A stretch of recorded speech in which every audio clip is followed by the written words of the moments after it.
Olá, sou Alessandra Nais, mestranda em Educação pelo PPGEDU da URI, no campus de Frederico Westphalen. Também sou docente da Rede Estadual de Educação de Santa Catarina e hoje venho compartilhar com vocês minha pesquisa, que integra um estudo maior, que está em andamento pelo mestrado em Educação. Essa pesquisa está sendo desenvolvida sob orientação do professor Dr. Adilson Cristiano Raboski e é contemplado no artigo intitulado Infâncias e Natureza Extraordinária, a escola nas possíveis educações ambientais menores. Nós optamos por apresentar a discussão teórica que fundamenta essa pesquisa, articulando a natureza extraordinária com as infâncias e propondo uma abordagem que seja menos prescritiva para as educações ambientais possíveis nas escolas. Isso é, que tenha uma abordagem mais atenta às miudezas e sutilezas do cotidiano.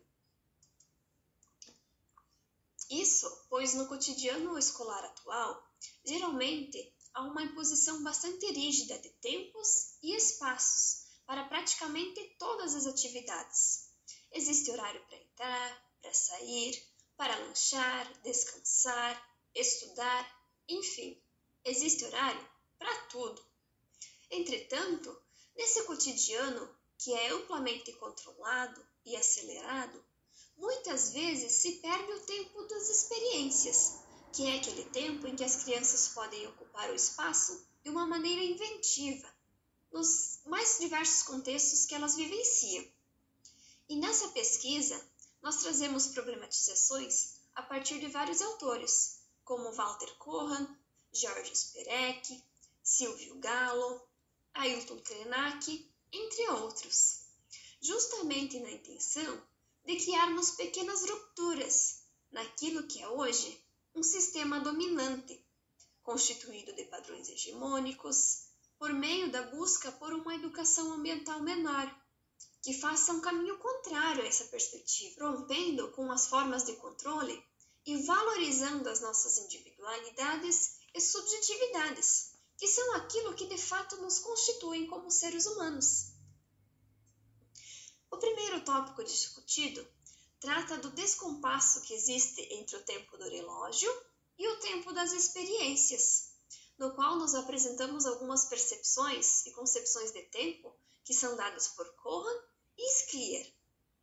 Eles trazem para nós as ideias de tempo Cronos, tempo Aion e tempo Kairos, na qual o tempo Cronos seria aquele tempo que é o tempo do relógio, do calendário, e que ocorre de uma forma linear e sucessiva.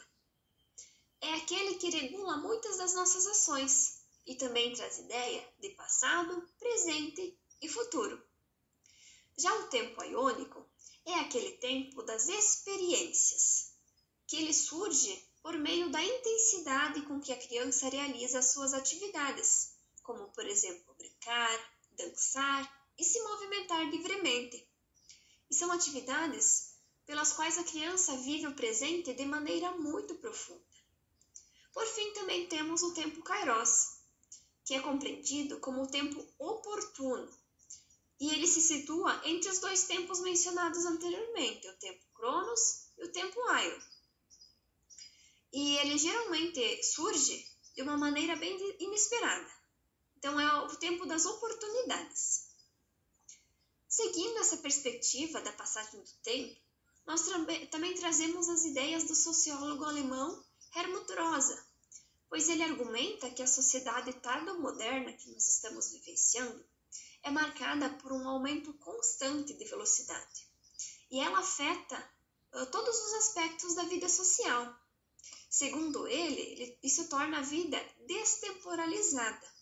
Afinal, hoje as coisas são de uma forma, mas amanhã, inclusive os nossos desejos podem ser diferentes. O tópico seguinte traz a ideia da educação ambiental numa perspectiva menor. Isso porque no campo educacional atual, o foco geralmente recai sobre os currículos, diretrizes, parâmetros e metas a serem alcançadas. E essas obrigações, que são muitas vezes exigidas pelas políticas públicas, acabam levando os profissionais da educação a deixar de lado outros aspectos que envolvem as experiências que promovam uma conexão simples e potencial com as crianças. Mas, em oposição a essas ideias baseadas pelas diretrizes e parâmetros, são explorados outros caminhos, com a valorização das pequenas coisas e enaltecendo as experiências e a participação ativa dos sujeitos, o que é descrito por Gallo como uma educação menor, que seria então um ato de revolta e de resistência contra as políticas impostas e os fluxos instituídos, no qual a sala de aula é vista como um espaço em que traçamos as nossas estratégias, estabelecendo justamente as nossas militâncias e produzindo presente e futuro aquém ou para além de qualquer política educacional. Então é algo muito subjetivo.